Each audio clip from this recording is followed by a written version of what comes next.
بسم اللہ الرحمن الرحیم۔ ایک روایت میں ہے کہ زید بن شانہ پہلے یہودی تھے۔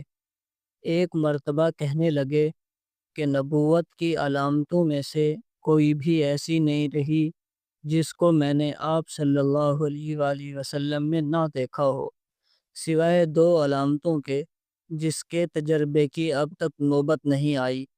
ایک یہ کہ آپ صلی اللہ علیہ وآلہ وسلم کا حلم آپ کے غصے پر غالب ہوگا۔ دوسرے یہ کہ آپ کے ساتھ کوئی جتنا بھی جہالت کا برتاؤ کرے گا اسی قدر آپ کا تحمل زیادہ ہوگا۔ میں ان دونوں کے امتحان کا موقع تلاش کر رہا تھا اور آمد و رفت بڑھاتا رہا۔ ایک دن آپ صلی اللہ علیہ وآلہ وسلم حجرے سے باہر تشریف لائے۔ حضرت علی رضی اللہ تعالیٰ عنہ آپ صلی اللہ علیہ وآلہ وسلم کے ساتھ تھے۔ ایک دیہاتی آدمی جیسا کوئی شخص آیا ہوا تھا اور اس نے عرض کیا، اے اللہ کے رسول، میری قوم مسلمان ہو چکی ہے اور میں نے ان سے یہ کہا تھا کہ مسلمان ہو جاؤ گے تو پھر بھرپور رزق تم کو ملے گا، اور اب حالت یہ ہے کہ قحط پڑ گیا ہے۔ مجھے ڈر ہے کہ وہ لوگ اسلام سے نہ نکل جائیں۔ اگر آپ مناسب سمجھیں تو آپ کچھ عنایت فرمائیں۔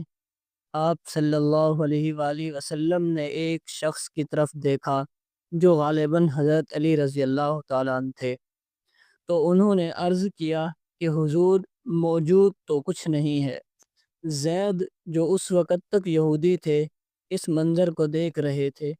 کہنے لگے کہ محمد، اگر آپ ایسا کر سکیں کہ فلاں شخص کے باغ کی اتنی کھجوریں وقت معین پر مجھے دے دیں تو میں قیمت ابھی دے دوں اور وقت معین پر کھجوریں لے لوں گا۔ آپ صلی اللہ علیہ وآلہ وسلم نے فرمایا، یہ تو نہیں ہو سکتا۔ ہاں، البتہ اتنا ہو سکتا ہے، اگر تم باغ کا تعین نہ کرو تو میں معاملہ کر سکتا ہوں۔ میں نے اس کو قبول کر لیا اور کھجوروں کی قیمت 80 مسکال سونا دے دیا۔ آپ صلی اللہ علیہ وآلہ وسلم نے وہ سونا اس دیہاتی آدمی کے حوالے کر دیا اور فرمایا، انصاف کی رعایت رکھنا اور اس سے ان کی ضرورت پوری کر لو۔ زید کہتے ہیں کہ جب کھجوروں کی ادائیگی کے وقت میں 2-3 دن باقی تھے، حضور اقدس صلی اللہ علیہ وآلہ وسلم صحابہ کی ایک جماعت کے ساتھ، جن میں ابو بکر و عمر اور عثمان رضوان اللہ تعالی علیہم اجمعین بھی تھے، کسی کے جنازے کی نماز سے فارغ ہو کر ایک دیوار کے قریب تشریف فرما تھے۔ میں آیا اور آپ صلی اللہ علیہ وآلہ وسلم کے کرتا اور چادر کے پلو کو پکڑ کر نہایت ترش روئی سے کہا، اے محمد، آپ میرا قرضہ ادا نہیں کرتے؟ خدا کی قسم، میں تم سب اولاد عبد المطلب کو خوب جانتا ہوں کہ تم قرض مار جاتے ہو۔ حضرت عمر رضی اللہ تعالیٰ عنہ نے غصے سے مجھے گھورا اور کہا، اے خدا کے دشمن، یہ کیا بک رہا ہے؟ خدا کی قسم، اگر مجھے آپ صلی اللہ علیہ وآلہ وسلم کا ڈر نہ ہوتا تو تیری گردن اڑا دیتا۔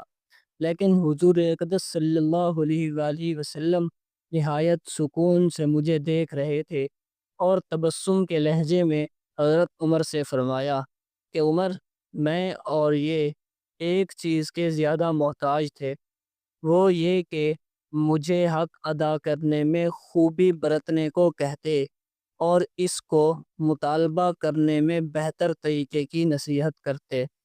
جاؤ، اس کو لے جاؤ، اس کا حق ادا کرو، اور تم نے جو اسے ڈانٹا ہے اس کے بدلے میں 20 سا تقریباً 2 من کھجوریں زیادہ دے دینا۔ حضرت عمر رضی اللہ تعالیٰ عنہ مجھے لے گئے اور پورا مطالبہ اور 20 سا کھجوریں زیادہ دی۔ میں نے پوچھا کہ یہ 20 سا کیسے؟ حضرت عمر رضی اللہ تعالیٰ عنہ نے کہا کہ حضور اقدس صلی اللہ علیہ وآلہ وسلم کا یہی حکم ہے۔ زید نے کہا کہ عمر، تم مجھ کو پہچانتے ہو؟ انہوں نے کہا کہ نہیں۔ میں نے کہا کہ میں زید بن شانہ ہوں۔ انہوں نے فرمایا کہ جو یہود کا بڑا علامہ ہے؟ میں نے کہا کہ جی وہی ہوں۔ انہوں نے فرمایا کہ اتنا بڑا آدمی ہو کر حضور اقدس صلی اللہ علیہ وآلہ وسلم کے ساتھ تم نے یہ کیسا برتاؤ کیا؟ میں نے کہا کہ علامات نبوت میں سے 2 علامتیں ایسی رہ گئی تھیں جن کا مجھ کو تجربہ کرنے کی نوبت نہیں آئی تھی۔ ایک یہ کہ آپ کا حلم آپ کے غصے پر غالب ہوگا، اور دوسرے یہ کہ ان کے ساتھ جتنا سخت جہالت کا برتاؤ کیا جائے گا ان کا حلم بڑھتا جائے گا۔ اب دونوں کا بھی امتحان کر لیا۔ اب میں تم کو اپنے اسلام کا گواہ بناتا ہوں، اور میرا آدھا مال امت محمدیہ صلی اللہ علیہ وآلہ وسلم پر صدقہ ہے۔ اس کے بعد حضور اقدس صلی اللہ علیہ وآلہ وسلم کی خدمت میں واپس آئے اور اسلام لے آئے۔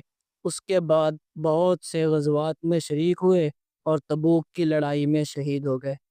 دیکھیے محترم ناظرین و سامعین، حضور اقدس صلی اللہ علیہ وآلہ وسلم کے عمدہ اخلاق کی بدولت یہودیوں کے بڑے بڑے اہل علم مسلمان ہو گئے۔ کیا تھا حضور کے اخلاق تھے۔